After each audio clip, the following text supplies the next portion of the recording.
Welcome to our first critical conversation for the year 2025.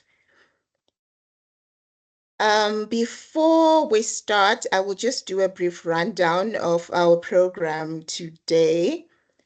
Let me just share the program quickly.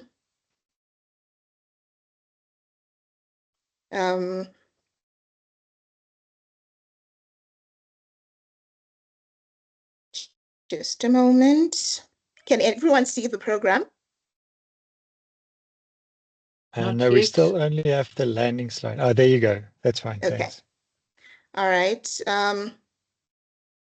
Okay, so to start off, we will have Prof. Fuwo, who will do our welcome remarks and will tell us a bit more about CLES. And then I will introduce our guest speaker.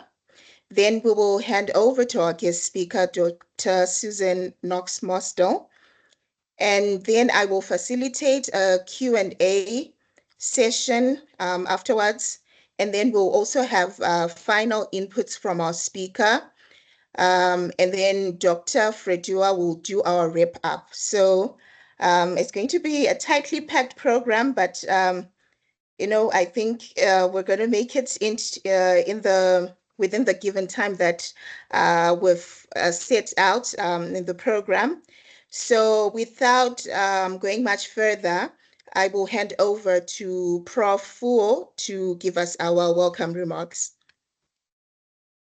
Good afternoon, ladies and gentlemen, and thanks very much for the organization, Messia and Lawrence. And thanks also to our esteemed guest, Dr. Susan Mosdell, for making time to honor our invitation despite our very busy schedule. We are very grateful that she decided to come present to us during our first critical conversation series of the year. And we are looking forward to the engagement. We appreciate the support that she's given us throughout the years. She's always been part of CLES from the very inception. And some of you might know that she was our PhD student many years ago under the supervision of Prof. Anel, who was the first CLES chair, and myself. And she wrote a thesis that received a lot of acclaim from her examiners. So she's a scholar, a respected scholar with a lot of publications, and also a practitioner with extensive years of experience. Nesia will tell us a bit more about Dr. Susan when the opportunity comes.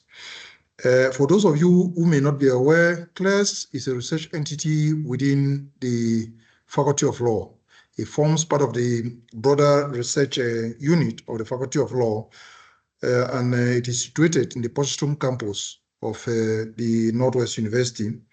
It is devoted to legal scholarship and research skills development for sustainable urban development in South Africa and beyond. As a result of this, we have quite a number of students here, postgraduate students. We have 2 postdoctoral fellows. We have, at the moment, 5 PhD students, and we expect more will join, and 2 LLM students who are conducting their research on the intersecting themes of law, governance, environmental sustainability, and urban development generally.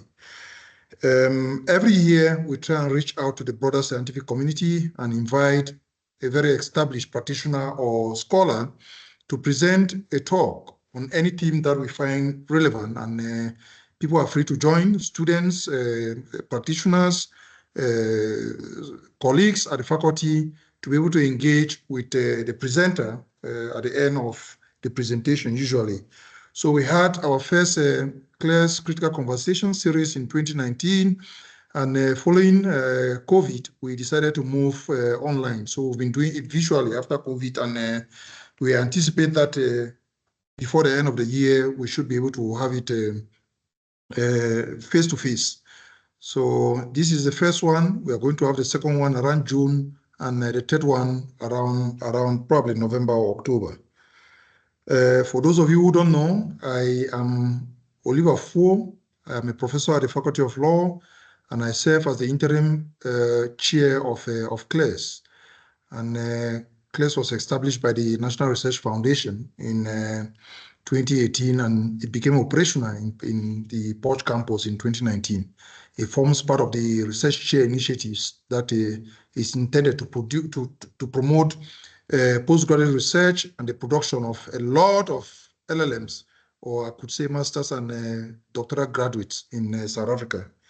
As I indicated, I'm serving in an interim capacity, and we expect that by the end of this month, we should know with certainty from the NRF as to whether my appointment is permanent. Thanks once more again for making your time to attend to this critical conversation series. To all of you who are listening, our guest, Dr. Susan, and we look forward to the conversation. Without much ado, I'll hand over to Ms. Nesia Manguleni to introduce our guest speaker. Thank you, Prof. Fu. It is a great pleasure to welcome Dr. Susan Mosdell as our guest speaker today. Dr. Mosdell is a highly accomplished legal professional and an admitted attorney of the High Court. She currently serves as a legal specialist in constitutional and environmental matters at the City of Cape Town, where she has dedicated over 16 years of service. Alongside her work in the public sector, she is also a private consultant. She holds an LLD from the Northwest University, awarded in 2023 under the auspices of CLES. Her doctoral research focused on endemic poverty in South Africa, exploring the role of all three branches of government in addressing this persistent issue. In addition, she holds 2 LLM degrees from the University of Cape Town, one in environmental law and the other in constitutional and administrative law.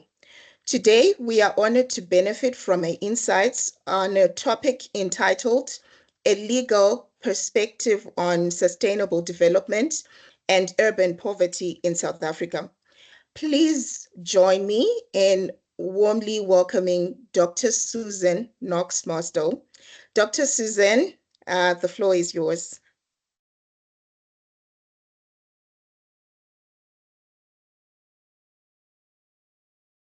Thank you very much, Nesia, for the warm introduction, and good to see you again, Prof. Oliver. It's been a while. I think most of you already have a rough idea of what I'm going to be talking about. But before I start the PowerPoint presentation, I just want to make some introductory remarks. It's my passion in legal research is essentially poverty studies and trying to reconcile endemic and structural poverty with our constitutional system, which is very, very difficult. And the whole premise of an article I wrote, on which today's presentation is based, is that with sustainable development being part of our law, and it's also part of CLES's orientation, a means should be found to utilize it, to deploy it, to address endemic poverty, and particularly in cities where poverty seems to be getting worse and worse on an ongoing basis. So that's the orientation, essentially, is to use the doctrine and the concepts of sustainable development that are present in our law to see how we can use them to make a difference in situations of poverty. So I'm just sharing my PowerPoint. I hope I get it right, making it a full screen.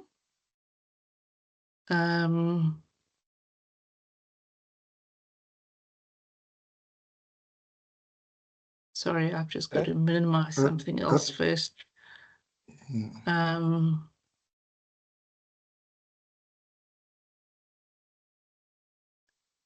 everybody see it in full screen mode? Yep, that's fine. Thank you. Should be fine. Yes, we can. Yeah. Okay.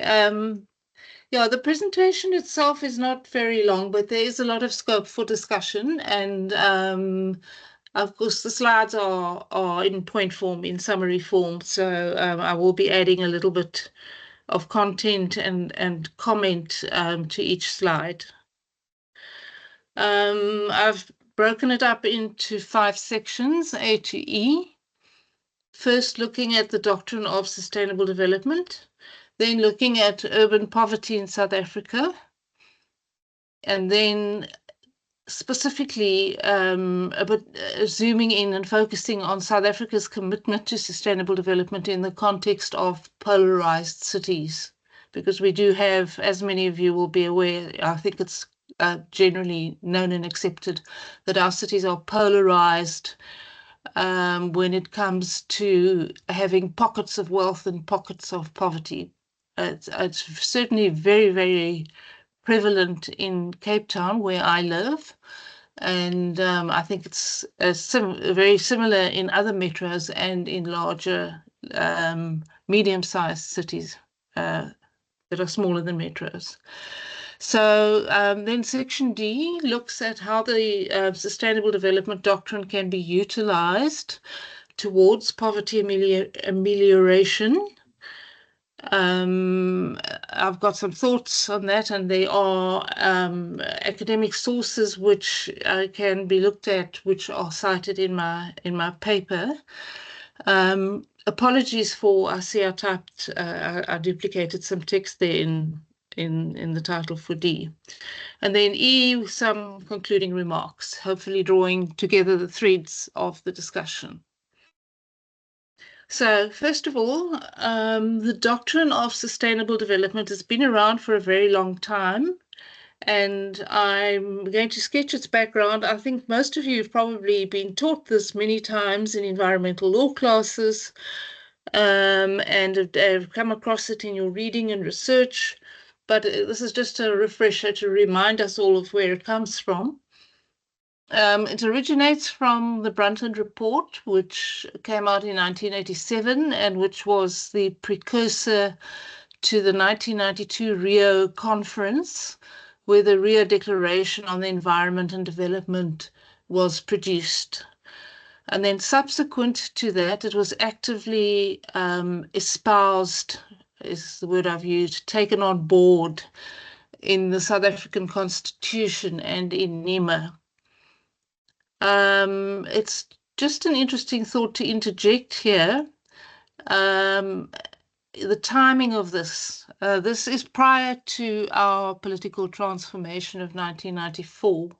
So South Africa took an active role in the Rio Conference. We were represented, we took part. But at the time, there was so much happening internally in the country in terms of political change and the pending first democratic election, etc., that it certainly wasn't a focus of government at the time. So, you know, one needs to remember it in that context.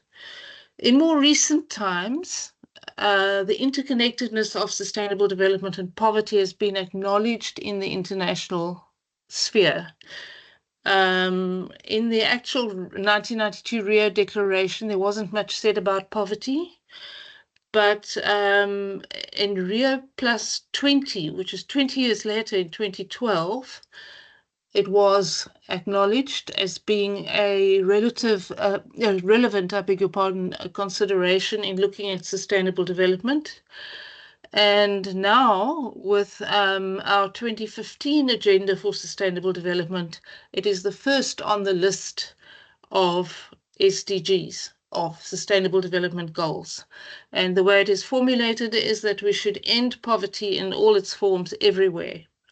So poverty is now acknowledged as being misaligned to sustainable development. It's generally accepted that sustainable development is unlikely to occur in circumstances of poverty if they are not ameliorated and addressed in some way. So we'll move on to have a look to see how the doctrine of sustainable development can serve as a basis for poverty amelioration in South Africa, in South African cities, and if so, how this could be possible. if we look over the course of time at the definitions of sustainable development and the way it's been conceptualized, there's some shifts and changes that have occurred, and there's some inconsistencies as well. In the Brundtland report, it says sustainable development is development that meets the needs of the present without compromising the ability of future generations to meet their own needs. So it talks about needs without fully really explaining what type of needs are under consideration, but the definition is definitely focused on ensuring that resources are preserved for future generations. And the conference was a conference on the environment and development, so one assumes that environmental resources are the main resources under consideration. Now, if you look at the South African Constitution, it refers in section 24, the environmental right, it refers to ecologically sustainable development. Doesn't define the term, but it's clear once again that it has an environmental orientation, the way that it is used in the Constitution. Then things subsequent to the Constitution became a little more complicated with the NEMA definition, and that says sustainable development is the integration of social, economic, and environmental factors into planning, implementation, and decision-making. And this integration ensures that development serves both present and future generations. So now the definition has broadened quite a lot. It mentions what we sometimes refer to as the 3 pillars of sustainable development. It mentions the social, the economic, and the environmental. And it once again mentions this notion that you must preserve resources for future generations. So we serve the present generation, but we preserve what we have for future generations. It's a little difficult throughout these definitions to understand what exactly is meant by development.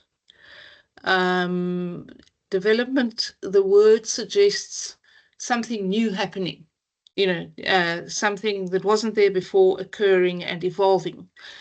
But I would like to propose that it means not only creating new infrastructure, new resources, but also redressing deficiencies and inequities in the use of existing resources. So looking backwards as well as forwards, I think is more useful than purely looking forward.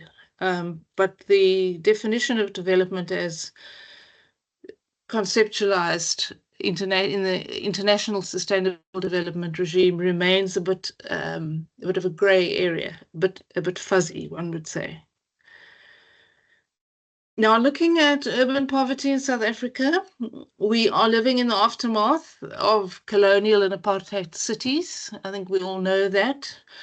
Our cities were created and built in divisive and inequitable ways. And that was the case in colonialism, but it was greatly exacerbated in times of apartheid, where separate areas for people of different racial groups became a legally enforceable regime. So pockets of urban poverty are found in areas that were previously designated for habitation by people of color. And now these days, they are also found quite frequently in areas where we have urban decay occurring. For example, in central Johannesburg, where strange things happen like gas pipes blowing up under the tarred roads and buildings collapsing and massive fires in buildings because everything has deteriorated and decayed. So that is now also a factor in looking at how we should address sustainable development in South Africa. There are strong links between poverty and urbanization in South Africa. One of the main resources I used when I wrote my paper was an article by Arndt, Davies and Thurlow from 2018. And they researched and presented evidence that migration towards cities is associated with rural areas offering limited work and livelihoods. So their article actually confirms and verifies the process of migration from rural to urban areas, which is a contributor to urban poverty and social and economic and environmental problems in urban areas. Now, the thing about an urban area is that everything occurs at scale. You have a lot of people, so the degradation and the problems that occur at scale. Now, I've already mentioned that urban poverty, the state of our cities currently emanates from colonial and apartheid times. And this causes urban sprawl. There's no compaction in a practical, functional way. Cities are still, to a large extent, laid out the way that they were under colonial and apartheid times. And of course, urban poverty is associated with negative environmental impacts. There are many reasons for that, which I won't go into now because that's a whole separate discussion. But one of the negative impacts that one can clearly see when driving around Cape Town and Johannesburg is management of waste, which has a severe impact on the environment in the urban context. Then we have a problem with system inertia.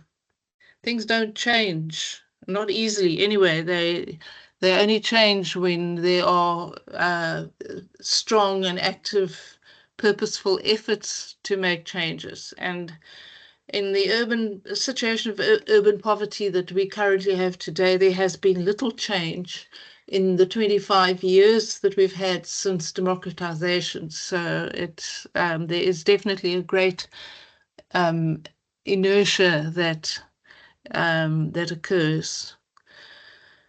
And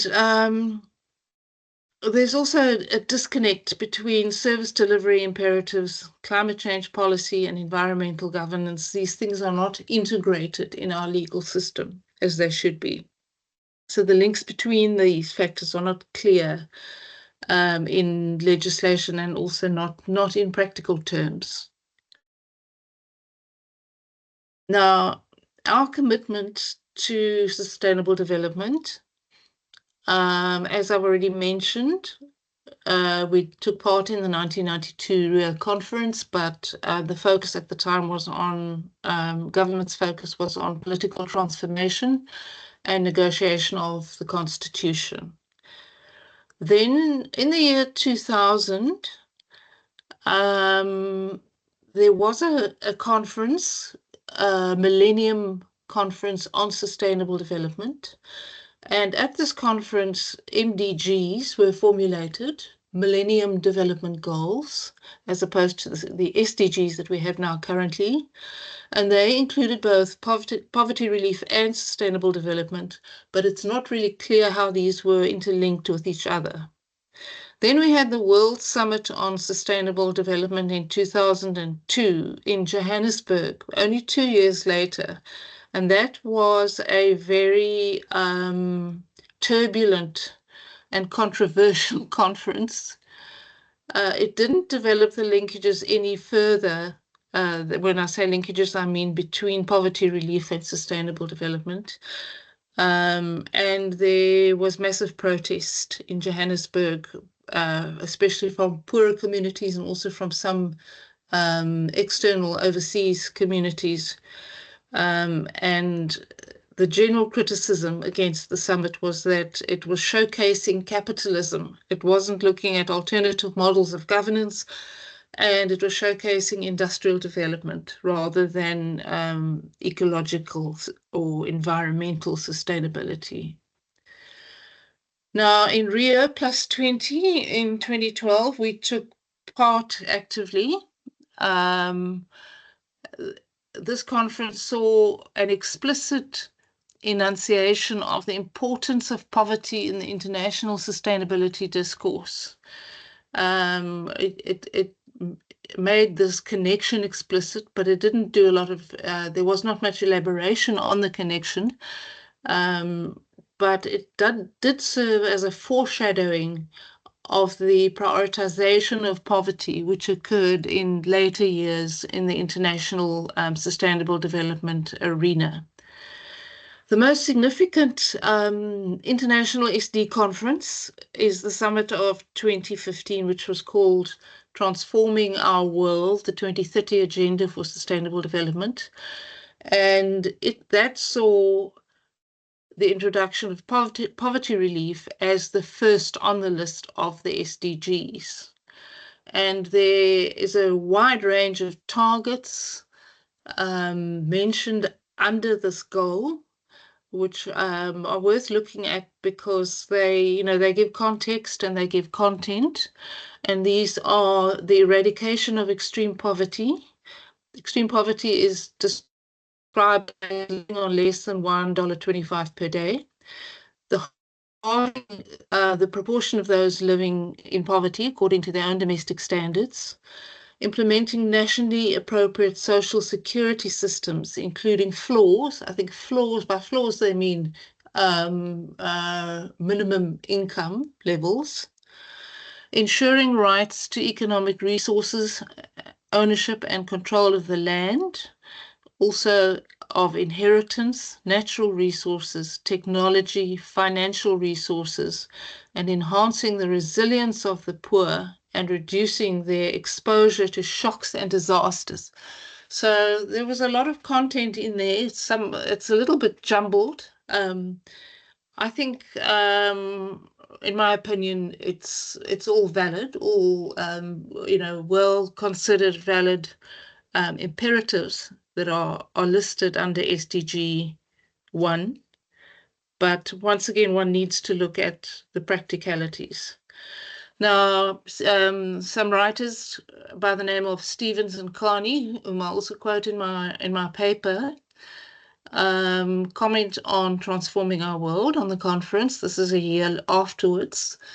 And they say that it contains seeds of transformation, but it fails to address some issues. And one of the issues it fails to address is not questioning the growth-oriented economic model and not considering how power differentials may affect inequality. This is something I've dealt with quite extensively in my thesis, how economic models and models of governance and power, political models, can play a role in determining the trajectory of poverty. Now, this is my own comment. It's not, although it is reinforced by Pradhan et al., writing also shortly after the 2015 conference, that it's questionable whether SDG 1 can bear fruit in circumstances where poverty is endemic and built in historically by historical circumstances, as in South Africa. So they're saying essentially, they question how useful SDG 1 can be in circumstances where poverty has developed and become entrenched over the years due to historical circumstances. Now, in terms of our domestic regime that involves sustainable development, I'm going to refer to it as SD from now on. It's explicitly referred to in Section 24 of the Constitution, which I've cited here, and I'm sure everybody's very familiar with that. I've just underlined where it is mentioned, which is right at the bottom in item B3. And essentially what that item says is that everyone has a right to have the environment protected for present and future generations through reasonable legislative and other measures that secure ecologically sustainable development and use of natural resources while promoting justifiable economic and social development. But as far as the conceptualization of SD itself is concerned, the word ecologically is used to describe it. So it is once again focused on the environment. NEMA has a definition as well, which differs slightly.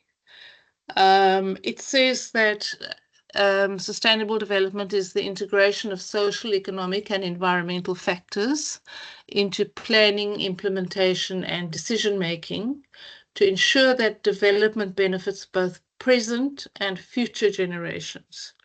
Now, I've already mentioned, I think the definition needs to look at redressing past issues, societal, economic, and environmental issues. So this definition would seem to be a bit deficient, and it's worded in such a way that one gets the impression that it's to underpin the environmental impact assessment process that is created in NEMA. So it's a very limited definition, in my opinion.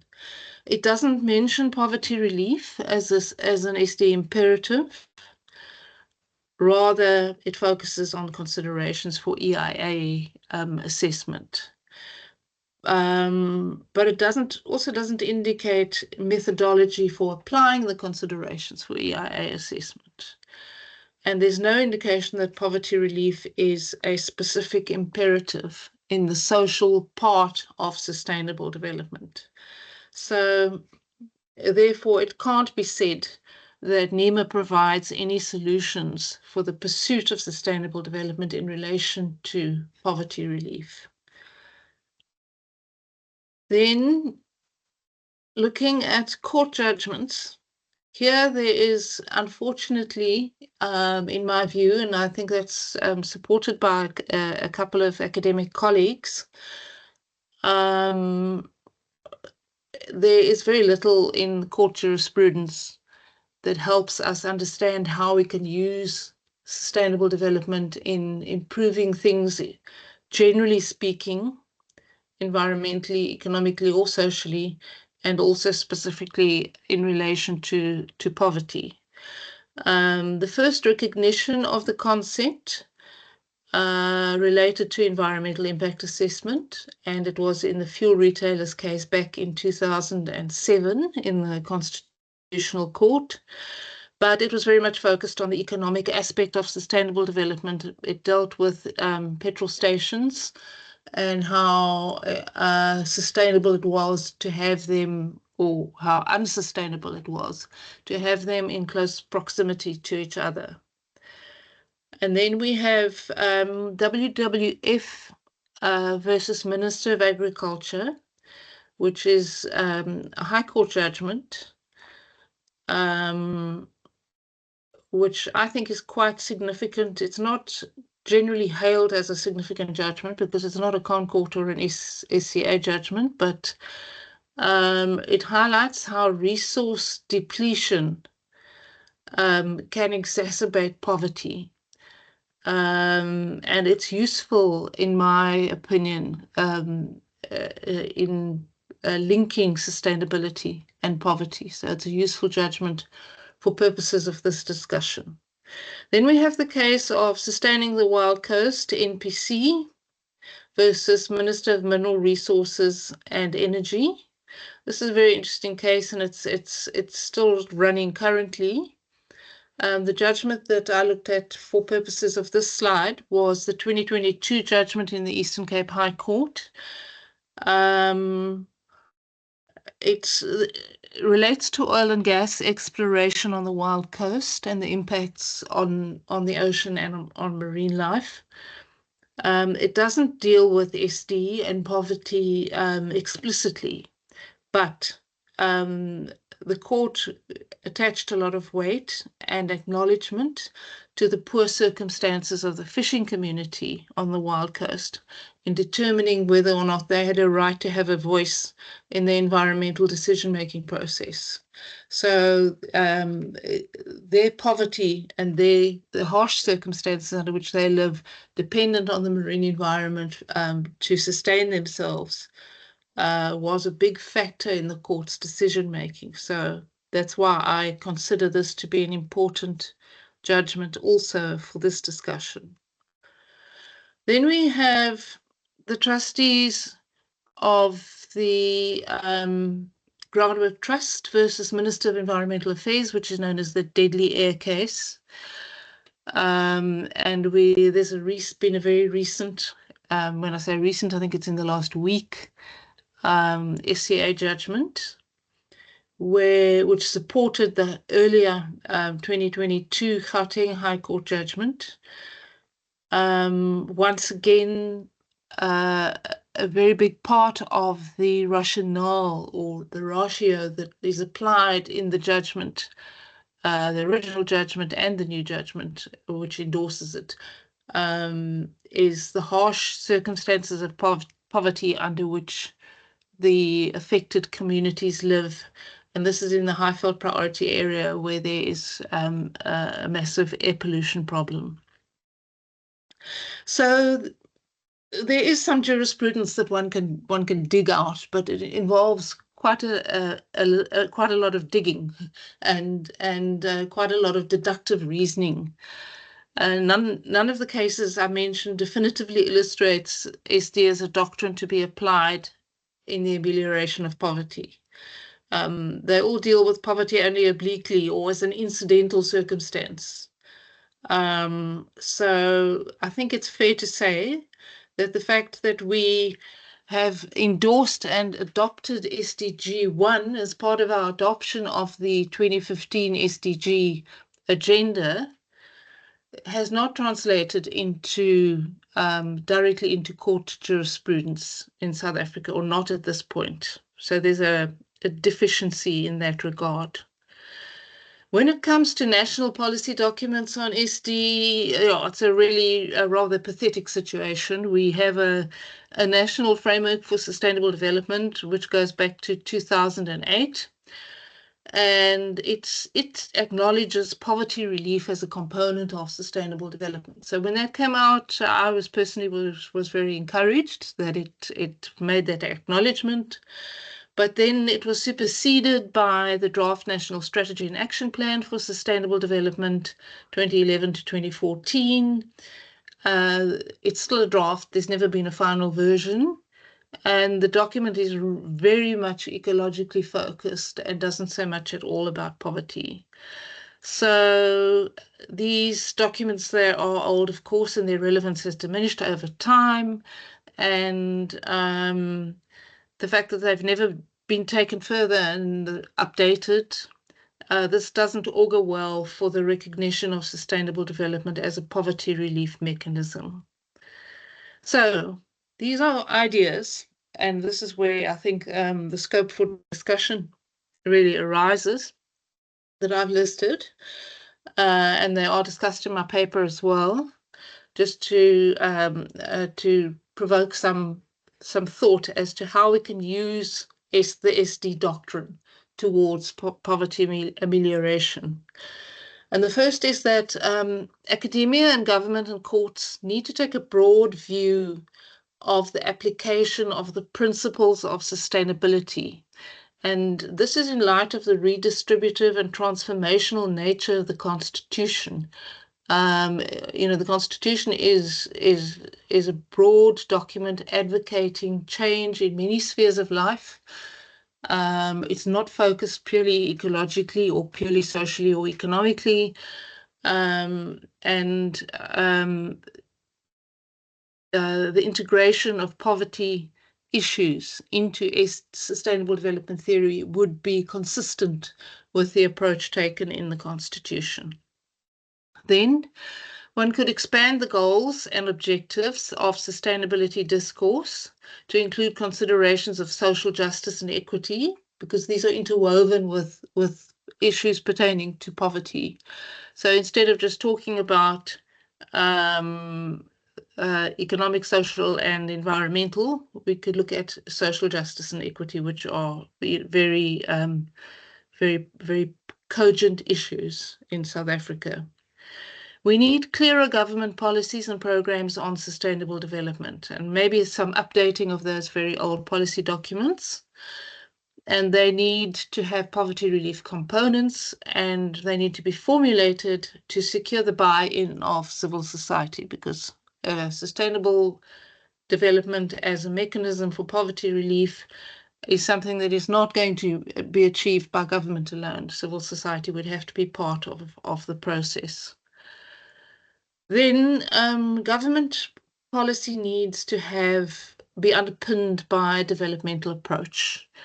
It is explicit in the local government legislation in the Municipal Systems Act that developmental obligations are conferred on local government. They have to undertake developmentally oriented planning, and poverty relief is a big component of that. There are also, which I didn't mention here, in SPLUMA, Spatial Planning and Land Use Management Act, there are also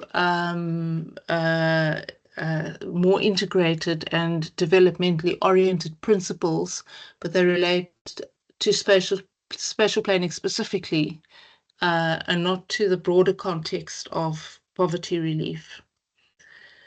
Now, another idea which I believe in quite strongly, but I know that it's not generally supported. It's not supported by court jurisprudence, is to make allocation of budgetary resources for poverty relief mandatory. At the moment, spheres of government are at liberty to budget as they see fit, to allocate resources as they see fit, and poverty relief is not necessarily, doesn't have to be one of their priorities. Now, certain judges would say that to make allocation of budget for a specific purpose mandatory violates the separation of powers principle. That's unfortunate, but I think that it would be a great help in pursuing poverty relief. And then there's the question of locally relevant poverty relief solutions, because every town is different and every town has its problems. So one has to look at local context. In the urban context, municipalities and private sector role players, specifically property developers, must pursue functional and equitable urban spatial layouts. That is an urgent priority, and it's much talked about, but it's not observed on any large scale, or certainly not in the cities that I'm familiar with. And it needs to be put in place incrementally and as expeditiously as possible, given the lock-in situation that we have of existing spatial layouts in cities. And then there's another very big question in my mind, which I deal with also in my thesis to quite a large extent, is the fundamental ideology that governs or determines whether sustainable development can occur, needs to be looked at and considered, and options considered. And the question needs to be asked whether SD can occur in a neoliberal capitalist system. My personal view is that this is very difficult. It's very unlikely. And it's something that both government and civil society have to consider. And of course, ultimately, it's dictated by what happens at the ballot box. And then lastly, cumulative and collective deployment of initiatives and solutions is important. And that I should have used another word in that sentence, and that is synergy. efforts to achieve poverty relief using the concept of sustainable development need to be synergized, because the power of doing things in synergy is much greater than doing them in separate, isolated pockets. So that's, yeah. In conclusion, I would just like to suggest that unless we reinterpret or expand the understanding of the Sustainable Development Doctrine and the potential to utilize it for poverty relief, it's going to remain of limited value to those who endure the hardships of urban poverty. How this should occur is a somewhat vexed question, but it is possible, and my thesis deals with this to quite a large extent.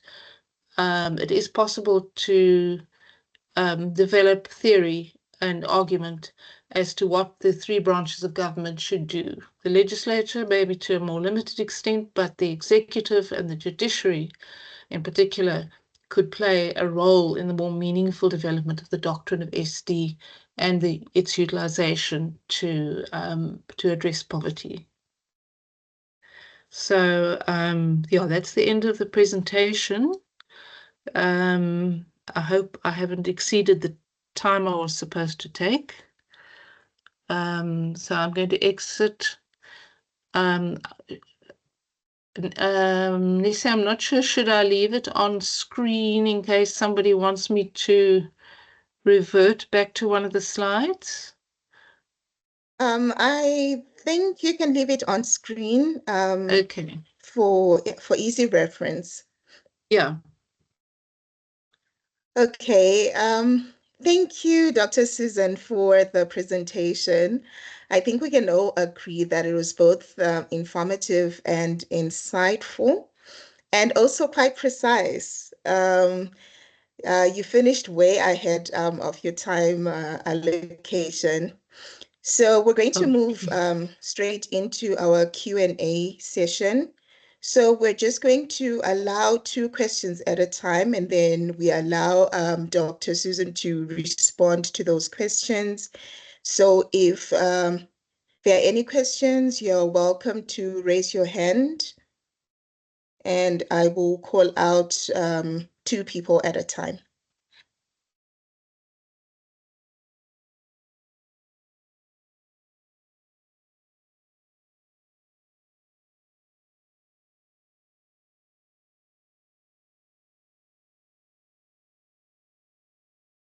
I thought there would be some comments, at least on some of my more provocative thoughts that I mentioned towards the end.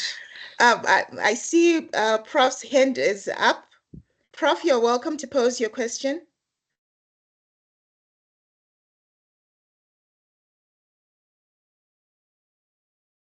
I think you're muted. Thanks very much, Nesia, and thanks very much, Dr. Susan, for the presentation.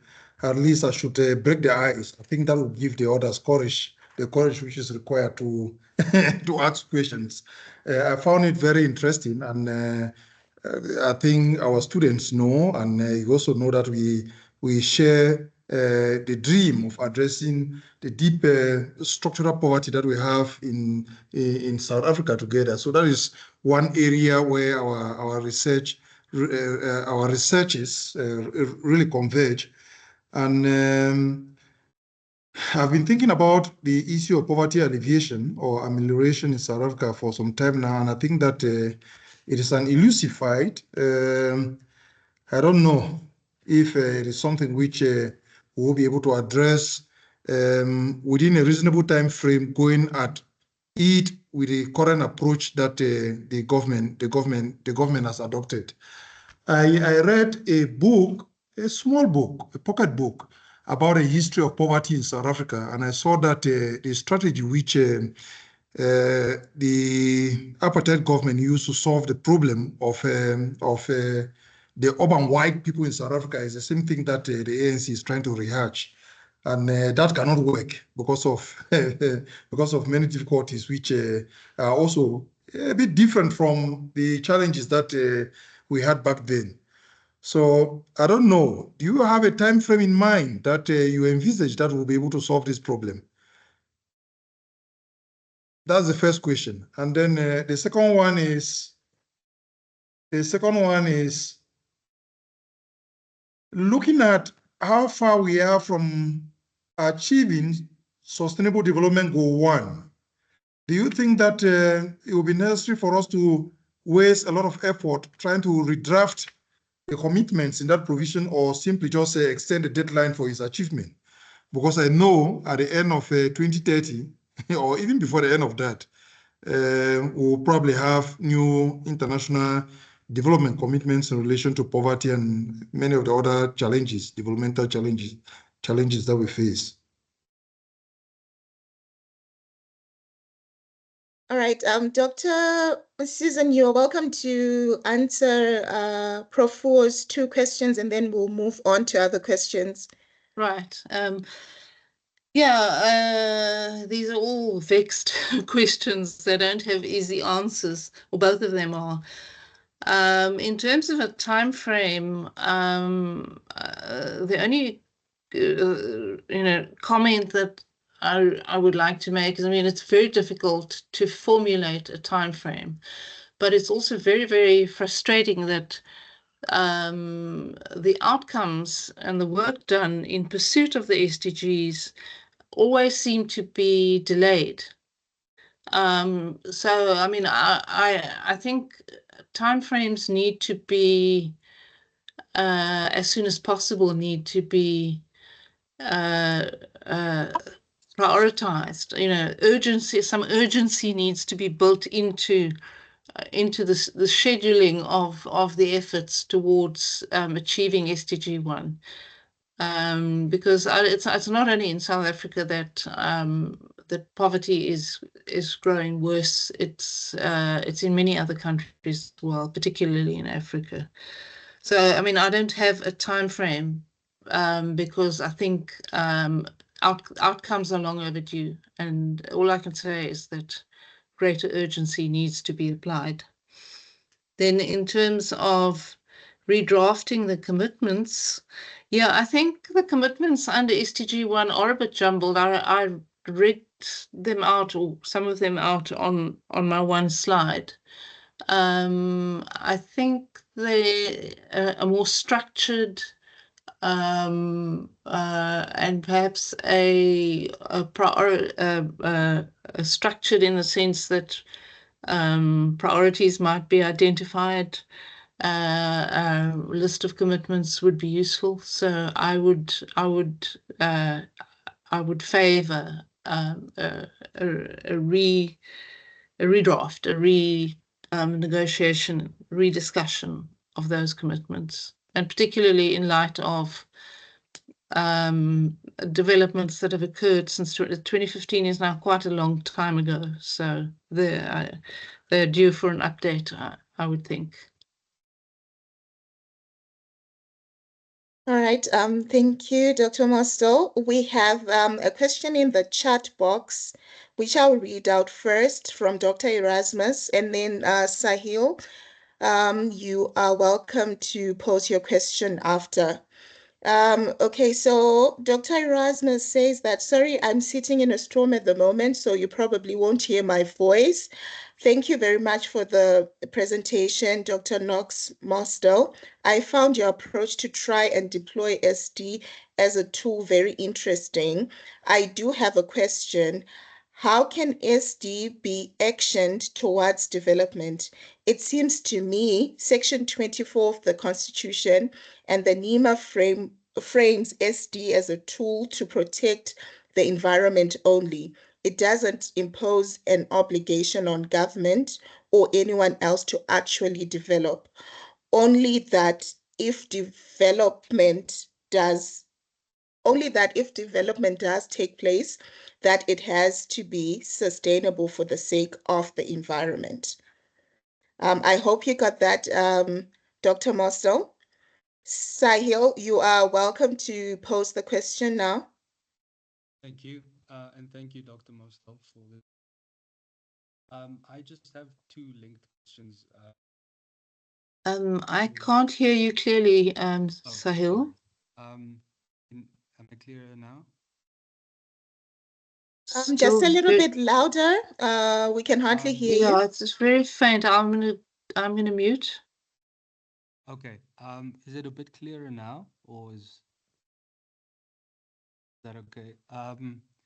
You mentioned development being looking at it forwards and backwards, and you mentioned redress as a part of looking at development in the backward sense. My question is, what would that redress look like? And secondly, how does it take place under this neoliberal capitalism where economic growth is at odds with people living in poverty? Thank you. I hope you could hear that. Okay, thank you, Sahil. We will let Dr. Susan just respond to those two questions, and then we will Yes. take on two more questions after. Okay. Yeah, these are once again difficult questions, because I mean the whole concept that I'm trying to introduce is fraught with complexity and uncertainty as to how it can work. But in terms of actioning sustainable development, yeah, I think what has happened has, to a large extent in South Africa particularly, and I'm not too sure about other countries, that would be an interesting topic to research. But we have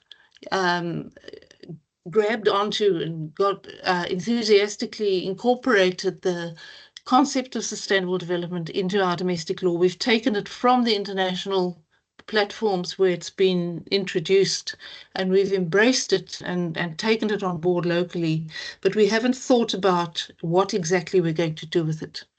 And I think it's time for government, and particularly the departments in government that deal with the environment, with social welfare and economics, to take a step back and have a re-look at the concept and see what we can actually do with it in practical terms.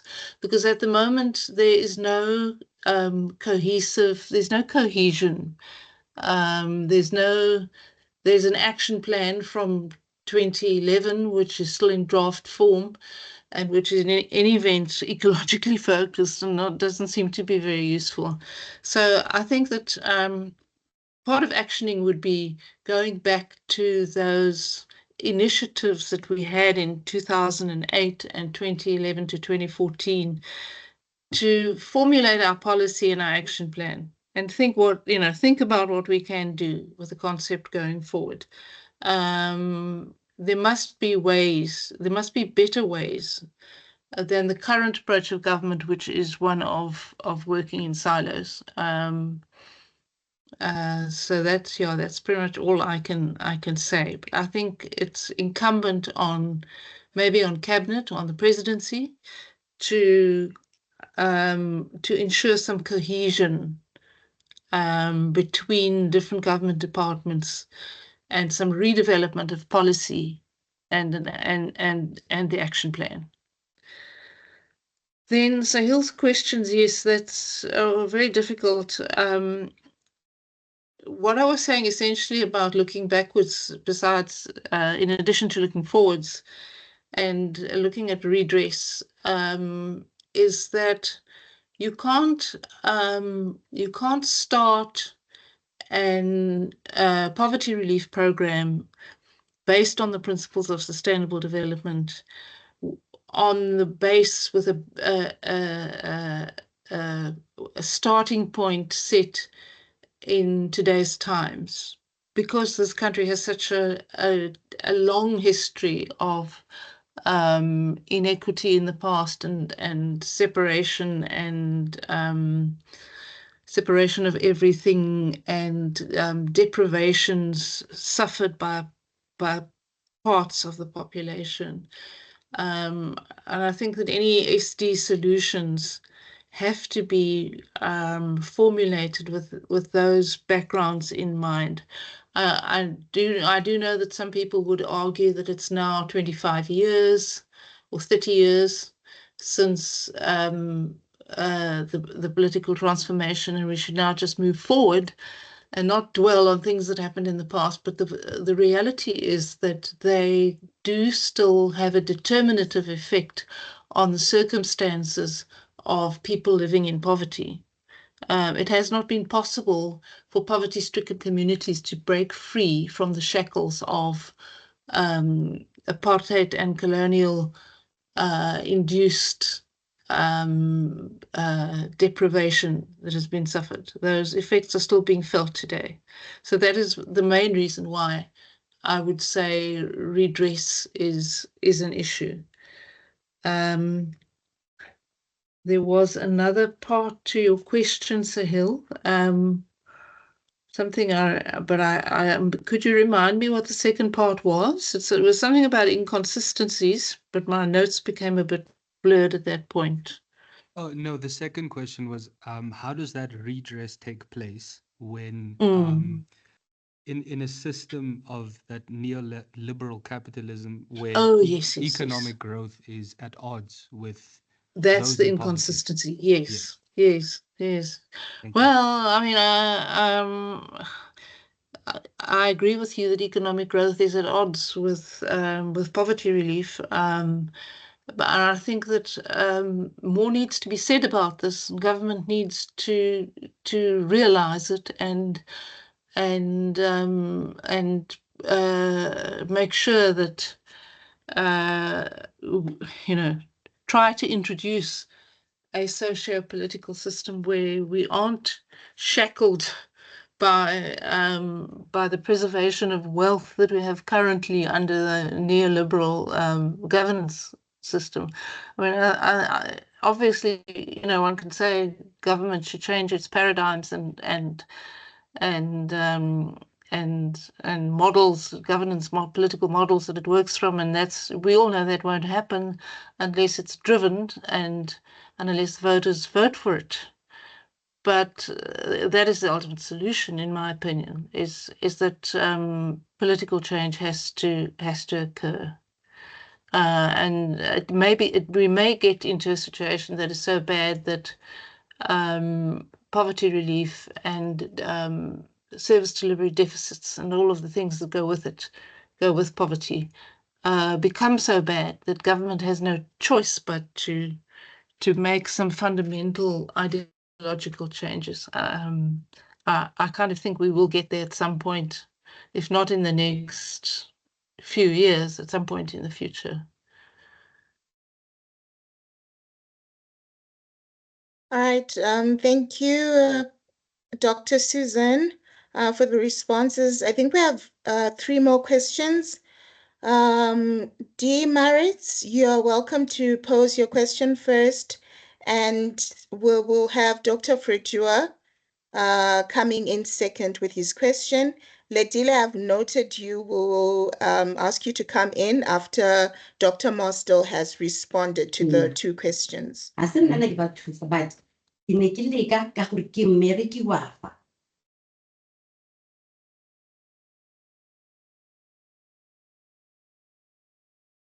Okay, hi. I just wanted to note that I am an undergraduate student. I haven't even had the module environmental law, but I look forward to taking the module. But I wanted to ask, a lot of people would say, would be of the opinion that the cause of our extreme poverty in South Africa is the low employment rates. Do you believe that there's a way that we can encourage sustainable development and uplift or rise our low employment rate, kind of using sustainable development, and just if it plays a role and what we could do there? Thank you.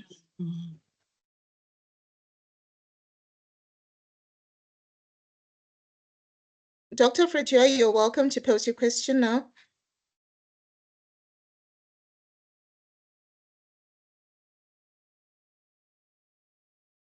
I hope I'm audible. Yes, we can hear you. Yes, you are. Yeah, thank you very much, Dr. Mosdell. That was very an insightful presentation. But I have like one question because this morning I came across an article which is written by Kirsten Minal. She said, whether she or he, she said South Africa is sitting on a 900 billion gold mine. Initially, I thought maybe it was a mining concession or whatsoever. But when I read the article, I realized that the article mentioned that the township economy is estimated to be worth 900 billion. And it goes further to say that the informal sector alone contributes approximately 150 billion in annual cash sales, with an estimated 150,000 spaza shops. And it went further to say that these businesses collectively contribute up to 5.2% of South Africa's GDP and employ 2.6 million people. And I realize that these figures are very outstanding. However, due to infrastructural deficits, we are not able to realize these dreams as to how we can develop the informal sector economy. So I'm saying, my question is, given these figures, do you think the South African government could explore the informal sector economy as a means to address urban poverty? Thank you very much. Thank you, Dr. Fredua. Dr. Mosdell, you're welcome to respond to the questions.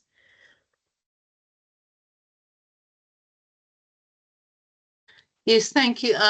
I'm starting to realize as the questions are being posed that there's a lot that goes along with what I was talking about that I perhaps hadn't even thought of. But yeah, the employment rate, it's a field in which I'm certainly not an expert, but I would acknowledge that employment, even if it has to be developed along unorthodox lines through programs such as EPWP, and I'm not saying that that is necessarily a shining example, but it needs to be addressed certainly. And I think that addressing poverty via sustainable development can certainly, in theory, as I said, it's not my field of expertise, but in theory, it can be a methodology to achieve the goals of SD, because I mean the main goal is to end poverty, and along with that is the ending of inequality, and along with that would go the promotion of programs to create employment, even if it's you know, job, even if it's not entirely lucrative employment, it still would be of benefit to achieving the goals of SD, and it could be worked on incrementally. And then Fredwa, yeah, that's very interesting stuff that you were reading. I once again am not my field of expertise, and I'm not very knowledgeable, but it's very, very interesting to know that there's so much potential in the informal sector. I think what one would need to do is to do some kind of analysis of what is lacking, what is holding it back, to prevent it becoming a real productive source of, I wouldn't say wealth, of livelihood for more people. And you know, what problems are there? I suspect infrastructure is one of them.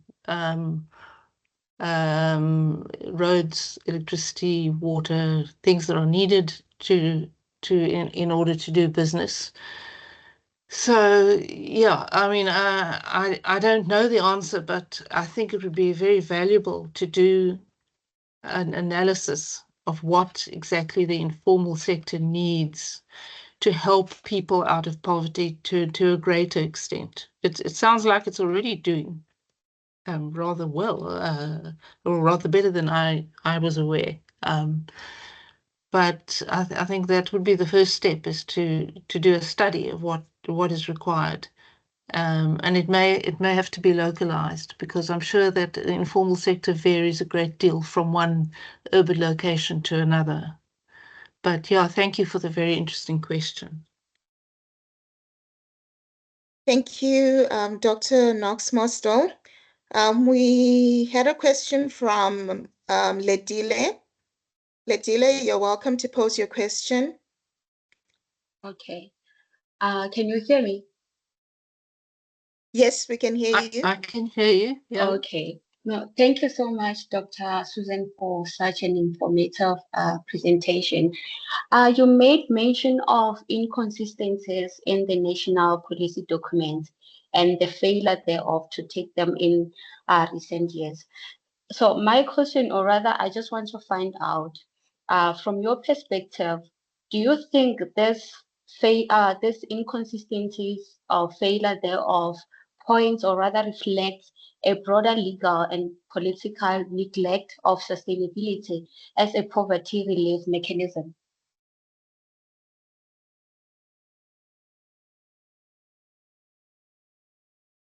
All right. We also have a second question from Michael. I don't know if I'm pronouncing it correctly. Yeah, welcome to pose your question. Thank you. It's more or less correct. So let's keep it by Michael.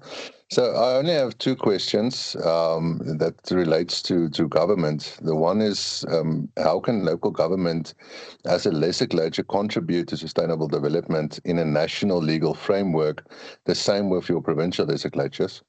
And then second question is, government is currently in a disaster mode where they actually just attend to problems as soon as it becomes a disaster. So how do you marry sustainable development with the current reality of local government? That will be my two questions. Thank you so much. Okay, thank you so much, Michael. Dr. Susan, you're welcome to respond to the questions. Thank you, Nisa. Yes, the questions aren't getting any easier. I do think the international, the potential of sustainable development as an underpinning concept to alleviate poverty has been neglected. Certainly in South Africa, it has. We've taken it on board, and we've got a very jumbled domestic framework, governance framework, a regime where there are inconsistent definitions, and it certainly hasn't been utilized as a coherent driving force to assist in the alleviation of poverty. So yes, my answer to your question would be yes, I think there has been a neglect.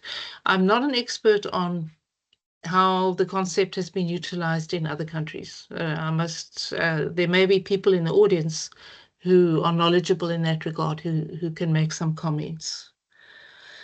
Yeah, then Michael or Mikhail, local government, how it can contribute. I happen to work in local government, and I have done for just over 16 years. And there are ways in which things are done in local government that I think is counterproductive for potential sustainable development oriented work. And a lot of it relates to municipal governance of procurement and finances, working in silos, the decision-making process at local government political level. There are so many issues that where there are functional problems that could be rectified, or that would enable a greater orientation towards pursuing sustainable development. And it's mostly about coordination. And there's a big problem with overregulation, in my opinion. Now, that's a very thorny issue because some municipalities are under-resourced and fraught with problems that require regulation. But the metros, I think, that have resources, I think, are over-regulated, and that sometimes inhibits what they can do in terms of project development.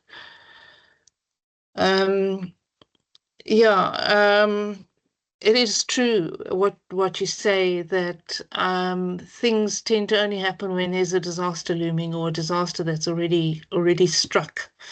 And that is very unfortunate. And there are many reasons for that. I mean, the one is, as I was trying to indicate, I think there are deficiencies in the regulatory regime, but there are also questions around budgetary allocations, equitable shares for local government, and whether better resourcing them rather than spending money on things that don't seem to benefit the poor or to benefit anybody in particular except the direct beneficiaries. Those financial type of issues need to be addressed nationally, and that requires obviously a finance ministry and a cabinet and a president and whoever else works in the context of finance to have a genuine, heartfelt desire to utilize financial resources in a way that things don't get into disaster, only addressed when they reach disaster mode. So yeah, very interesting topic for discussion. And once again, there aren't easy answers. Okay, thank you so much, Dr. Knox Mosdell. I will also take this opportunity to ask you a question. Hopefully it's not a difficult one. But my question would be, what role do you see academia, particularly legal scholars, what role do you see them playing in transforming SD into a doctrine that truly supports poverty alleviation?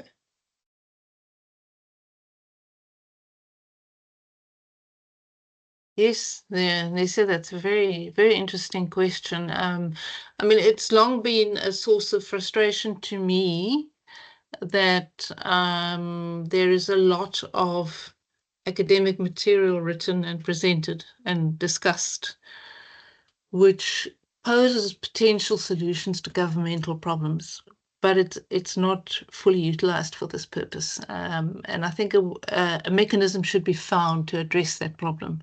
I'm not exactly sure how it should work, but I think a good starting point would be if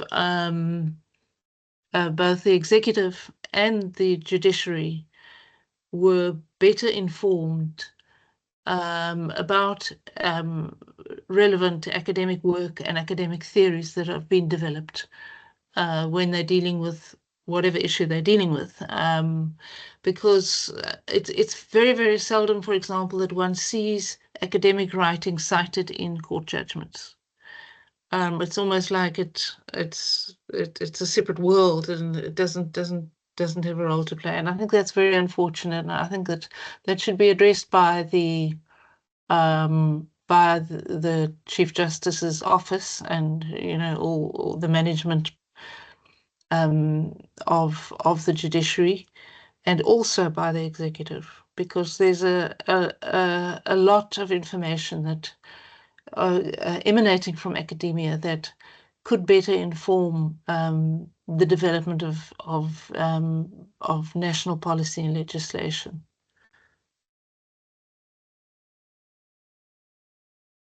Thank you for your response, Dr. Mosdell.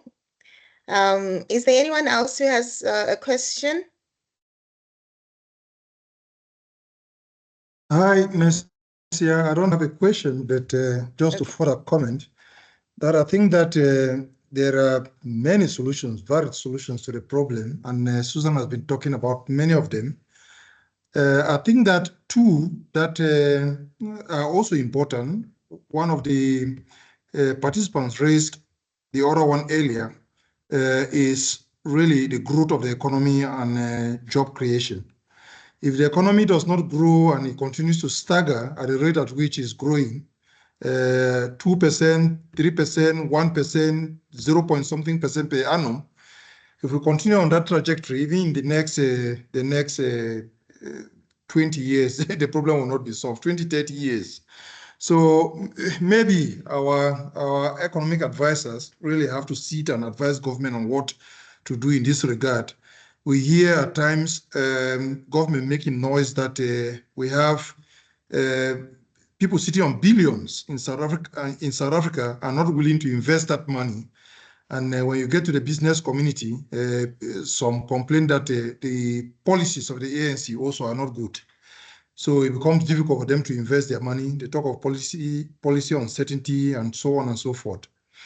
And then the second one really is capacity building. I don't think that we invest enough in our educational system. And it is usually said that it is only through capacity building, through good education, that a lot of us can be able to take ourselves out of poverty. If the government is not investing enough in that regard, it becomes difficult.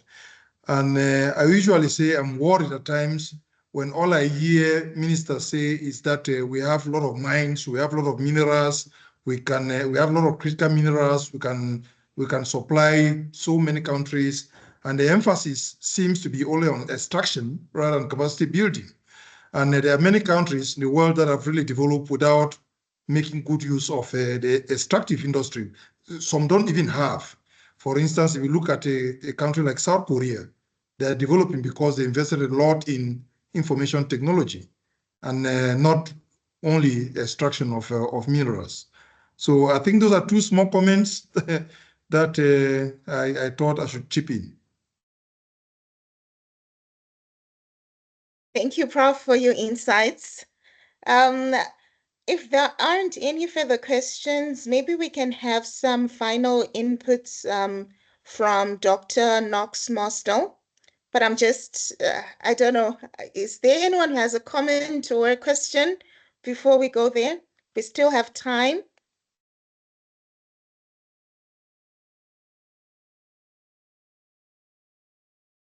Okay, if there are no further questions, Dr. Susan, you're off the hook. Maybe some final A last question. A last question from my side.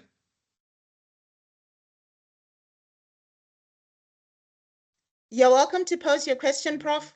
Yes. Dr. Susan, do you think that land reform in South Africa can significantly address problems of rural and urban poverty?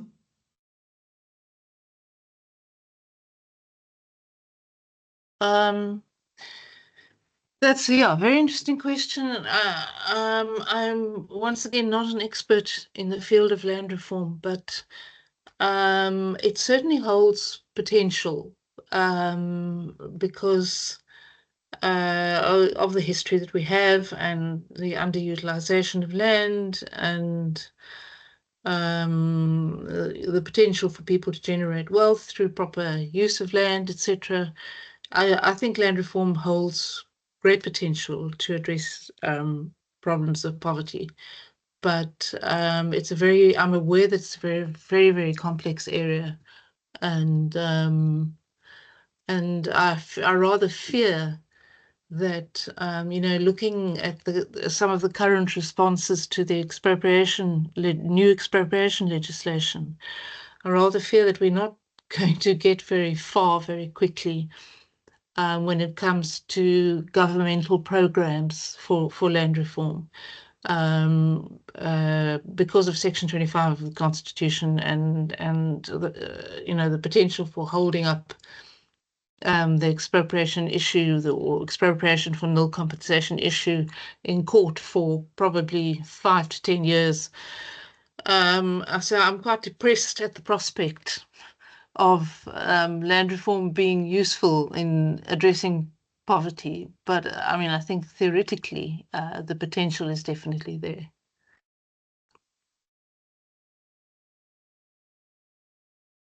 Thank you, Dr. Mosdell. I think you're welcome to give your final inputs or concluding remarks, if you have any. I think if I had to make just one sort of general remark about poverty amelioration and whether or not we can use the doctrine of sustainable development to help us overcome the problems associated with poverty, I think it would be a useful vehicle because it would enable coordinated effort. It would enable at least a joint vision and a joint goal to work towards. At the moment, I think governance is very fragmented, and that is one of the problems that we have. We certainly have it in my experience, which is at local government level, that the governance is fragmented. And I suspect it's the same in other spheres of government. That poverty is maybe the biggest problem that exists in this country from a social perspective. And some effort needs to be made to coordinate efforts towards its relief. And I think sustainable development is a useful concept that can be used. Particularly the fact that it has now been acknowledged, poverty relief has now been acknowledged as the first SDG goal, and as such a big priority to achieve the broader sustainable development goals across the world. I think we should link into that movement and into that thought process. Maybe learn lessons from other countries. I'm sure there must be plenty to be learned from other countries, and use it. Use the concept and everything that it stands for as a way of coordinating, streamlining efforts towards poverty relief. All right, thank you, Dr. Susan Mosdell, for your insightful presentation and for adequately answering to our difficult questions. Without further ado, I will hand over to Dr. Fredua, who will do our wrap-up for us. Dr. Fredua? Let me sit properly so that you can see my face. Ladies and gentlemen, as we conclude this important session, I would like to express my sincere gratitude. Dr. Susan Mosdell has provided valuable insight into the legal frameworks shaping sustainable development and urban poverty in South Africa. Her thought-provoking presentation has enhanced our understanding of how law can support more just and inclusive urban futures. On behalf of CLES, we say a big thank you, Dr. Mosdell, for your gorgeous contribution. We also appreciate all the participants for their presence and engagement, and the organizing team for making today possible. Let us continue to build on this conversation as we look forward equitable and sustainable city. Thank you very much, and we look forward to the next CLES critical conversation. Thank you very much. Thank you very much, Dr. Fredua. If there isn't anything else, this is the end of our session. Until next time, bye. Thank you, Nesia. Thanks, everyone. Bye.